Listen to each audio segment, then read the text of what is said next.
Varicose veins కి సరైన చికిత్స కోసం సంప్రదించండి ఎవిస్ హాస్పిటల్. నమస్తే రమగారు. నమస్తే జయ. రమగారు, భార్యాభర్తల మధ్య రహస్యాలు ఉండొచ్చా ఉండకూడదా? ఉండాలి, ఉండకూడదు. నేను అడిగిన దానిక ఏవి చెప్పాలి, ఏవి చెప్పకూడదు, ఎప్పుడు చెప్పుకోవాలి? ఎప్పుడు అంటే in the sense A time అని కాదు, అంటే పెళ్ళైపోయిన వెంటనే కొత్తలోనే అన్ని విషయాలు ఒకరికొకరు షేర్ చేసేసుకుంటారు. అవి ఏమవుతాయి అంటే కొన్ని రోజులు పోయినాక మిస్ఫైర్ అవుతాయి.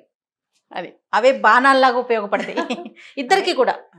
ఇప్పుడు ఇది ఇది ఖచ్చితంగా ఇది చెప్పాలి అని చెప్పలేము, ఇది చెప్పకూడదు అని చెప్పలేము జయ. మనం సినిమాల్లో కూడా కనిపిస్తుంటాయి. ఈ పెళ్ళి అవ్వగానే నిన్ను ఎంతమంది చూడ్డానికి వచ్చారని, ఇంతకుముందు నీకేమైనా లవ్ స్టోరీస్ ఉన్నాయా అని కానీ, ఎక్స్లు ఎవరైనా ఉన్నారా అని కానీ, అదొక క్యాజువల్ ప్రశ్నగా ఇప్పుడు ఇవాళ సినిమాల్లో కూడా చూపిస్తుంటారు. ఏమైనా ఉన్నాయా లవ్ స్టోరీలు అని. ఈ లవ్ స్టోరీలు ఏమైనా ఉన్నాయా అని ఫ్రెండ్స్లో అడగటం వేరు, వైఫ్ అండ్ హస్బెండ్లో అడగటం వేరు. 99% తన భార్యకి ఒక లవ్ స్టోరీ ఉండటాన్ని సహించలేడు మగవాడు. 100% తన హస్బెండ్కి వేరే ఏదైనా వ్యవహారం ఉండటాన్ని సహించలేదు భార్య. ఏదో ఒక టైంలో వీడు అమ్మాయిని గుర్తు చేసుకుంటున్నాడేమో అని, లేకపోతే దీని కాకుండా దాన్ని చేసుకుంటే బాగుండేదని అనుకుంటున్నాడేమోనని అనిపిస్తూ ఉంటుంది. ఎవరైనా కనపడితే వీళ్ళు వాళ్ళేనేమో అనిపిస్తుంది. అవును. ఇప్పుడు ఈ అమ్మాయి ఏదైనా లవ్ స్టోరీ ఉంది, ఏదైనా ఉంది, అది మానేసుకుని పెళ్లి చేసుకున్నాను అలాంటివి చెప్పినా తాత్కాలికంగా ఊరుకున్నప్పటికీ ఆ అమ్మాయి ఎవరితోటైనా మాట్లాడితే కంటిన్యూ అవుతుందేమోనన్న అనుమానం కనిపిస్తూ ఉంటుంది. దీంట్లో నుంచి బయటపడడం ఎవరి వల్ల కాదు, జీవితాంతం. బ్రహ్మదేవుడు, విష్ణుమూర్తి, పరమేశ్వరుడు కూడా దీనికి అతీతులు కాదు. మహాకాళి, మహాలక్ష్మి, మహాసరస్వతి కూడా ఇందులో భాగమే. వాళ్ళు కూడా వాళ్ళ వల్ల అవ్వదు, మనుషుల వల్ల కాదు. ఇది దేవతలుగా ఉంటే వాళ్ళకు ఓకే, వాళ్ళు మనుషులైతే వాళ్ళు కూడా మనలాగానే ఉంటారు అంతే. అందుకని ఇలా మరీ జీవిత రహస్యాలు పెళ్ళి కాకముందు ఏదైనా మాట్లాడుకుని ఒకళ్ళ సంగతిలో ఒకళ్ళు తెలుసుకుని, ఆ అమ్మాయి జీవితంలో జరిగిన ఒక హాస్యానో, ఒక దుస్సంఘటనో, లేకపోతే ఒక ఇబ్బందికరమైనదో తెలిసేసుకుని తర్వాత కూడా ఆ అమ్మాయిని పెళ్లి చేసుకోవాలని ప్రపోజ్ చేసి ఉన్న సందర్భాలు పర్వాలేదు. అలా కాకుండా మనం అలాంటివి ఏ విషయాలు తెలియకుండా వివాహానంతరం కనుక ఇలాంటి విషయాలు ఏవైనా మీ నోటితోటి మీరు కన్ఫెస్ చేసినా చెప్పినా ఇబ్బందులు రావచ్చు. ఒకటి ఇది మన సంగతులైతే, మన సొంత సంగతులైతే. తర్వాతది ఆర్థికమైన పరిస్థితులు. పెళ్ళెప్పుడు ఈ ఇద్దరు కుటుంబాల వాళ్ళు మాట్లాడుకుంటున్నప్పుడు, లేదా పెళ్లి చేసుకోదలుచుకున్న ఇద్దరు మాట్లాడుకునేటప్పుడు కొంత ఫెయిర్గా ఉండాలి. ఇవి ఉన్నాయి, ఇవి లేవు, లేనివి ఉన్నట్టు చెప్పకూడదు, ఉన్నది లేనట్టు చెప్పకూడదు. తర్వాత నా దగ్గర మాకు అవి ఉన్నాయి, ఇవి ఉన్నాయి అని చెప్తే కూడా ఎక్స్ప్లాయిట్ అయ్యేందుకు కూడా అవకాశం ఉంటుంది. అవును, ఉన్నది ఉన్నట్లుగా మాట్లాడుకోవాలి అవసరమైనంత మేరకి. అవసరం లేకపోతే నీ అంతటి నువ్వు చెప్పవలసిన పని లేనే లేదు. పెళ్ళి అనేది జయ ఎప్పుడు కూడా ఈ బ్యాడ్ వర్డ్ కానీ గ్యాంబ్లింగే నిజంగా. ఎప్పుడు ఆ ఏ రెండు ఫ్యామిలీల వాళ్ళు సజావుగా చక్కగా కలిసి ఉంటారో, ఏ రెండు ఫ్యామిలీల్లో తగాదా వస్తుందో అసలు తెలియదు. కొన్ని పెళ్ళిళ్ళలో పెళ్ళైన నెల తిరగకుండానే పోట్లాడుకు చచ్చేవాళ్ళు ఉంటారు. దేని మీద? డబ్బుల మీద, ఆస్తుల మీద. ఆ తర్వాత ఏమో ఈ అబ్బాయి అమ్మాయిల తాలూకు ప్రీవియస్ జీవితపు స్నేహాల వల్ల కానీ, వాళ్ళ పరిచయాల వల్ల కానీ, వాళ్ళ పరిస్థితుల వల్ల కానీ కొంతమంది 10 ఏళ్ళైనా కూడా ఏమీ తగాదాలు రాకుండా చక్కగా ప్రశాంతంగా ఉండేవాళ్ళు జీవితాంతము. ఒకవేళ వాళ్ళకి ఏమైనా ప్రాబ్లమ్స్ ఉన్నా కూడా వాటిని అర్థం చేసుకుని వాటితో సర్దుకుని ఉండేవాళ్ళు ఉంటారు. ఇప్పుడు కొత్తగా పెళ్ళవుతున్న ఈ జంట ఈ 3 కేటగిరీలో ఏ కేటగిరీలోకి చేరతారో మనకు తెలియదు, చెప్పలేకపోతాం. ఎంత జాతకాలు చూస్తారో, 10 ఏళ్ల ఫ్రెండ్షిప్, స్కూల్ నుంచి కలిసి ముందు నుంచి స్నేహం ఉన్న అబ్బాయి అమ్మాయి కూడా పెళ్ళిళ్ళు అయ్యాక కొంతకాలం అయ్యాక నువ్వు అప్పుడు అలా చేసావు, నువ్వు ఇప్పుడు ఎలా చేసావు, నీతో అనవసరంగా నీతో కనెక్ట్ అయ్యాను, వాడిని చేసుకుంటే బాగుండేది అని అమ్మాయి, నువ్వు ఇలాంటి రాకాశమని నాకు ముందే తెలియలేదని అబ్బాయి అనొచ్చు. అవునండి. బ్రహ్మ వీళ్ళని దేనికి పుట్టించాడో ఆ బ్రహ్మకే కూడా తెలియదు. ఈ గ్యాంబ్లింగ్లో ఎప్పుడు మనం సేఫ్ ప్లే ఆడాలి, ఎప్పుడు కూడా. దీంట్లో రిస్క్ తీసుకోకూడదు. ఏదైతే అదవుతుందని చెయ్యొద్దు.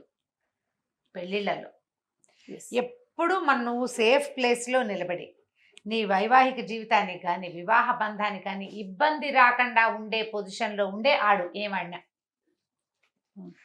దీన్ని సూపులో పడేసుకునే రకంగా ఏ ప్రవర్తన నువ్వు చేయకూడదు, ఏ రహస్యము రివీల్ చేయకూడదు. ఇది చెప్పడం వల్ల ఏదైనా ఇబ్బంది వస్తుందా అనే కాన్సిక్వెన్స్ ఏమవుతుంది అనేది ఆలోచిస్తూనే ఉండాలి ఎప్పటికప్పుడు.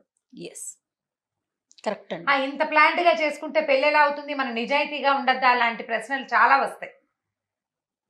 ఎస్, నిజాయితీ చాలా అవసరం. కానీ నిజాయితీ నీ జీవితాన్ని మించింది కాదు. కంటికి మించిన కాటుక ఎప్పుడు పెట్టుకోకూడదు. కంటికి సరిపడా ఉండాలి కాటుక. పైకి కిందకి అలుక్కుపోకూడదు. కాటుక ఉందని పునుక్కోకూడదు. ఒళ్ళు దగ్గర పెట్టుకోవాలి. ఎంతవరకు పెట్టుకోవాలో అంతవరకే పెట్టుకోండి, అంతే పెట్టుకోవాలి.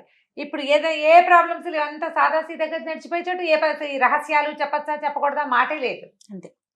సమస్య ఉన్నప్పుడు కొన్ని వాళ్ళ కుటుంబ విషయాల్ని కూడా పెళ్ళైపోయిన వెంటనే చెప్పుకుంటారు. చెప్పేసుకుంటారు. ఏదో ఒక సందర్భంలో ఓసారి ఎప్పుడో మా అమ్మ నాన్న నన్ను వదిలిపెట్టేశారనో, వాళ్ళ ఇంట్లో వదిలిపెట్టారనో, అప్పుడు నేను అక్కడ చాలా సఫర్ అయ్యానో అమ్మాయో అబ్బాయో రెండో వాళ్ళకి చెప్తారు. అవునండి. వాళ్ళ అమ్మగారు ఏం సరిగ్గా పెంచలేదండి, ఫలానా అప్పుడు ఫలానా అది చేశారట అని ఆడవాళ్ళు కూడా చెప్తుంటారు. వాళ్ళు నిన్ను నమ్మి షేర్ చేసినప్పుడు నువ్వు దాన్ని ఆయుధంగా వాడకూడదు అనే ఇంగితం మీలో మీకు ఉండాలి. మీరిద్దరూ వేరు మనుషులు, వేరు భావజాలాలు, వేరు సమాజాల నుంచి కలిసి ఒక చోట బతకడానికి ఒక చోట ఏర్పరచబడ్డారు. మీరు ఒకళ్ళ భావాలు ఒకళ్ళు షేర్ చేసుకున్నప్పుడు దాన్ని ఆయుధంగా వాడకూడదు, నలుగురికి చెప్పకూడదు. మీరు చేశారా ఈ పనులు, ఈ రెండు మీ బంధానికి మీరు విలువిచ్చినట్టే కాదు, ఇంకా వైవాహిక బంధము, వివాహము, రహస్యాలు గందరగోళమే లేదు. విలువ లేదు మీకు పెళ్ళంటే. పెళ్ళంటే ఇద్దరు కలిసి ఉండటం, ఈ ఇద్దరు ఒకళ్ళనొకళ్ళు భరించటం, ఒకళ్ళనొకళ్ళు మన్నించటం, ఒకళ్ళనొకళ్ళు తెలుసుకోవటం. నువ్వు తెలుసుకో, ఏదైనా తప్పులుంటే మన్నించు, కాస్త ఇబ్బందికరమైన ఉంటే భరించు. ఒకళ్ళనొకళ్ళు భరిస్తూ ఏళ్ల తరబడి కాపురాలు చేసుకునే భార్యాభర్త ఉంటారు. వాళ్ళు కొట్టుకుంటూ ఉంటారు కానీ విడిపోరు, కలిసే ఉంటారు. ఈ కుటుంబ వ్యవహారాలు, మా అక్క ఎట్లా, మా అన్న ఇట్లా, మా అమ్మ అట్లా, మా నాన్న అట్లా, మా బాబాయ్ ఎట్లా, ఇలాంటి వ్యవహారాలు మాట్లాడేసుకుంటారు. నీకు కడుపులో ఏ కష్టం ఉంటే అదంతా మొగుడికి చెప్పేసేయాలనుకుంటుంది ఒక్కొక్క అమ్మాయి. మా బాబాయ్ చిన్నప్పుడు అలా చేశాడు, మా మామయ్య వాళ్ళు ఇలా చేశారు, మా అమ్మ అలా చేసింది, లేకపోతే నాకు చిన్నప్పుడు ఒక్కొక్క చెడు అంటే ఇష్టం, ఇప్పుడు 2 జడలే వేసేది, అన్నయ్యని ఎక్కువ చూసుకున్నారు, అన్నయ్యని ముద్దుగా అక్కకి ఎక్కువ మంచి కట్నం ఇచ్చి పెళ్లి చేశారు. ఇలాంటివి కడుపులో కష్టాలు దుఃఖాలు ఉంటాయి కదా, అవన్నీ కంపానియన్తో షేర్ చేసుకోవాలని షేర్ చేస్తారు. నీ కడుపులో కష్టం అయితే తీరిపోతుంది, తర్వాత నీ కష్టం మొదలవుతుంది. అదే ఆయుధంగా మారుతుంది. నువ్వు ఏం చేయాలన్నా మీ అన్నయ్య నేను సరిగా చూడలేదుగా, ఎందుకు మీ అమ్మాయింటికి అంటాడు. నీకు వెళ్ళాలనిపిస్తుంది, నీకు అమ్మ కావాలి, నీకు కష్టం తీర్చుకున్నావు నువ్వు, అంతే. నువ్వు నీ కడుపులో ఉన్న కష్టం చెప్పుకున్నావు భర్తకి. ఇప్పుడు ఇలా బిహేవ్ చేయకూడదు. ఎవరైనా సరే ఒకళ్ళని ఒకటి షేర్ చేసుకున్నారు, మా అమ్మ గురించో నాన్న గురించో నేను గంటల తరబడి చెప్పా. అవతల వెళ్ళంటే మా నాన్నకి జ్వరం వచ్చిందని ఫోన్ వచ్చింది, నేను వెళ్దాం అనుకుంటా, మీ నాన్న సరిగ్గా చూడలేదుగా అని అనకూడదు. ఇది అర్థం చేసుకోవడం అంటే ఇది. అంత చూడకపోయినా కూడా సరిగ్గా వాళ్ళ నాన్న చెప్పినా కూడా తండ్రి మీద సహజంగా ఉంటుంది పాపం అని అనుకోగలగటం కంపానియన్కి నేర్పాలి మీరు. మా నాన్న అసలు సరిగ్గా చూడలే, కానీ మా నాన్న అంటే నాకు పంచ ప్రాణాలు. ఆయన చూసినా చూడపోయినా ఎప్పుడు నేను మా నాన్న నుంచి ఎప్పుడు పారిపోయేద్దామా అనిపించింది, పెళ్ళైపోయి హాయిగా ఉంది, ఇలాంటి వెధవ మాటలు మాట్లాడకూడదు. ఇవి కూడా నిజం నమ్మకాలు, ఇవే ఎక్కువ ఉంటాయి, ఇవి కూడా వింటాం. అమ్మయ్య బయటపడిపోయాని అనిపిస్తుంది, కానీ నాన్నకి ఏదైనా దెబ్బ తగిలింది, ఏదైనా అమ్మొక్కతే ఉంది, ప్రాణం పెరపెరలేకపోతుంది, వెళ్ళిపోవాలనిపిస్తుంది. అప్పుడు పక్కన మనిషి ఏమంటారు, ఒప్పుకోడుగా, అది ఒప్పుకోదు అమ్మాయి. అసలు ఆడవాళ్ళు మరీ జోరుగా ఉంటారు ఈ విషయంలో. అవునండి. చిన్నవి, మీ అక్క చిన్నప్పుడు నిన్ను కొట్టింది, అయినా సరే మీ అక్కకి నువ్వు బాగా సపోర్ట్ చేస్తున్నావు అంటారు.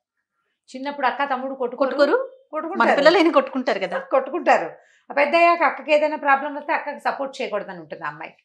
అసలు మా ఆడబడుచు మా ఆయన అసలు బాగా చూడలేదండి, ఏమిటో ఈయన పిచ్చండి, బాగా వెంపర్లాట వాళ్ళ అక్క అంటే ఎంత పిచ్చో అనేస్తారు. వాళ్ళు నేను షేర్ చేసుకున్నారని అర్థం చేసుకోవాలి. అలాంటి పరిస్థితి ఉన్నప్పుడే రహస్యాలు చెప్పండి. అసలు చెప్పకపోవటం ఒకటి, చెప్పినా అర్థం చేసుకోగలగటం ఒకటి. ఇవి చూడాలి, మన పరిస్థితి చూసి అంతే, అప్పుడు మీరు షేర్ చేసుకోవచ్చు. రెండోది, మీ ప్రజెంట్ సిచ్యువేషన్కి ఇబ్బంది అయ్యే రకపు ఏ రహస్యాలని అవేమైనా చేయదలుచుకుంటే పెళ్లికి ముందే చేసుకోండి. ఇప్పుడు అవకాశాలు ఉన్నాయి కదా, ఇప్పుడు అవకాశాలు చక్కగా మాట్లాడుకుంటున్నారు దిస్ ఇస్ పెళ్లికి మై ముందు. Ex, this is my why అని ఓపెన్ గా చెప్పుకునే రోజులు ఇవి. అవును. ఆ ఎక్స్ వై జెడ్ ఏమైనా ఏ ఆల్ఫాబెట్స్ చాలా ఉంటే ఆ ఆల్ఫాబెటికల్ ఆర్డర్ అంతా ముందే చెప్పేసుకోవాలి. చెప్పేసి అప్పుడు వివాహానికి దిగండి. చెప్పితే అసలు ఒప్పుకునేది ఎవరండి? ఒప్పుకోకపోతే పీడా పోతుంది, ముందే వదిలిపోతుంది కదా గోల, ముందే వదిలిపోతుంది. అలా అనుకోవద్దు జయ, ఆ, అబ్బే అట్లా అనుకోవద్దు. అలా అనుకుంటే నీకు సెకండ్ థర్డ్ మ్యారేజెస్ అవి ఎలా అవుతున్నాయి? సెకండ్ థర్డ్ మ్యారేజ్ ఫెయిల్ అయితే ఖచ్చితంగా చెప్పాల్సిందే కానీ, లేకపోతే ఎక్స్ ఉంది వై ఉంది అనేది మనం ముందుగానే చెప్తే పెళ్ళి అయిపోయిన తర్వాత అనుమానాలు రావు. ఏవి రావు, అవన్నీ రావంటారా? ముందే వస్తాయి. వీడితో పడకూడదు, ఆడపిల్లలు అర్థం చేసుకుంటారు ఎందుకు వచ్చిన గోల, వీడితో మాట్లాడకూడదు అని మానేస్తారు ముందే. అబ్బాయిలు మానేస్తారు, బాబాయ్ దీనికి చాలా ఉంది వ్యవహారం, రేపొద్దున మన నెంబర్ ఎన్నోది అవుతుందో అని మానుకుంటారు. ఈ నెంబర్ల వ్యవహారం గురించి కాదు, వీటికి ఏముంది మనం అవును. సరదాగా చెప్తాం. అవునవునవును. ఇది అసలు మ్యాటర్ కాదు. నీ జనరల్ థింగ్స్ అన్నీ కూడా నువ్వు లోపల ఎంత ఉద్రేకం ఉందో ఆ ఉద్రేకాన్ని పూర్తిగా పక్కనున్న వాడికి చెప్పేటప్పుడు దీనికి కాన్సిక్వెన్స్ ఏం వస్తుంది అని నువ్వు కొంచెం ఆలోచించుకో. భవిష్యత్తులో ఏమన్నా జరగొచ్చేమో, ఇది ఇబ్బంది అవుతుందా నాకు అని ఆలోచించుకుని చెప్పడం. తర్వాత కొంత కాలం అయిన తర్వాత కొన్ని విషయాలు అడగకూడదు కూడా. అడగకూడని విషయాలు ఏమిటి, నీకు ఇంతకుముందు ఏమైనా ఉన్నాయా అని, కానీ నీకు ఎంతమంది పెళ్లి సంబంధాలు చూశారు, ఫలానా పెళ్లి సంబంధం అమ్మాయి పేరు కూడా ఎత్తి ఏడ్చొచ్చే వాళ్ళు చాలా మంది కనిపిస్తారు పెళ్ళి అయిపోయినాక. మీ వాళ్ళందరికీ ఇష్టమేట, నువ్వు కూడా చాలా ఇష్టపడ్డావుట, ఆ సంబంధం ఎందుకో కుదరలేదుట అని. నేనంతా వాళ్ళ ఫ్యామిలీ అంతా ఇష్టపడ్డారు, ఏవో పెళ్లి చూపులు చూస్తారు, ఫ్యామిలీ అంతా ఇష్టపడ్డారు, ఎక్కడో ఏదో కుదరక అనుకుంటారు. వాటిని కూడా నిజం వాటిని ఇప్పుడు క్రియేట్ చేసుకుని గొడవలు పెట్టుకుంటారు కదా. మనసు అనవసరంగా లేనిపోని కొత్త గొడవలు నేలకపోయేదాన్ని ఎత్తుకు పూసుకోవటం. అంతే. ఇప్పుడు నువ్వు స్ట్రెస్ ఫీల్ అవ్వడానికి నువ్వు ఏదో ఒకటి తీసుకుంటా, ఏదో ఒకటి తీసుకో. ఇప్పుడు ఇవి కాకుండా ఇవాళ రేపు ప్రపంచంలో ఎన్ని రకాల సమస్యలు వస్తున్నాయి జయ, ఎన్ని వస్తున్నాయి. చిన్న పొన్న విషయాలు చెప్పకపోయినా కదా, చెప్పలేదు అని అడగకూడదు. చూసి చూడనట్టు వదిలిపెట్టేస్తే కొన్ని సరిపోతాయి.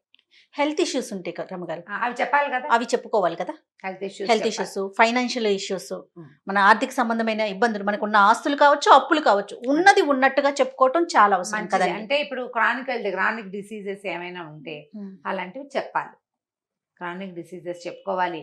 మీరు ఎక్కడైనా అప్పులు చేసేసి ఫైనాన్షియల్గా సంతకాలు గింతకాలు పెట్టేసేసి ఉంటే అవి చెప్పాలి, భార్య కానీ భర్తకు కానీ.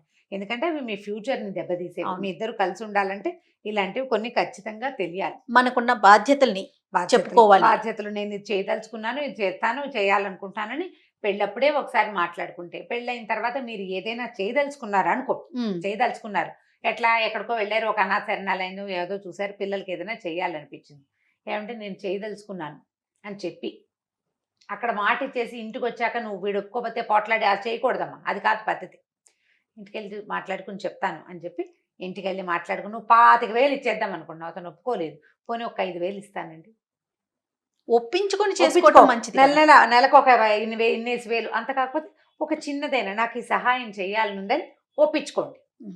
ఫ్రెండ్కి ఫైనాన్స్, ఫ్రెండ్స్కి ఏదైనా హెల్ప్, అలాంటివి ఏంటంటే ఫ్యామిలీకి ఇబ్బంది రాకుండా ముందే మాట్లాడుకోండి. ఎప్పుడు కూడా ఆయన దారిని ఆయన మాట ఇచ్చేసి నీ దారి నువ్వు మాట ఇచ్చేసి మీ ఇద్దరు కలిసి కొట్టుకుని తర్వాత నేను ఇంత చిన్నది చేస్తానన్నా ఒప్పుకోవట్లేదు, నా జీతం అంతా తిన్నారు, నా ఆస్తి అంతా తీసుకున్నారు, ఇలాంటి వ్యవహారాల్లోకి దిగద్దు. మీరు కలిసి ఉండాలనుకుంటే కనుక ఖచ్చితంగా ఏదైనా చేసేటప్పుడు దాన్ని కూబీగా చేసేయకుండా ఓపెన్గా చేయండి. వీటికి రహస్యాలు ఉండకూడదు.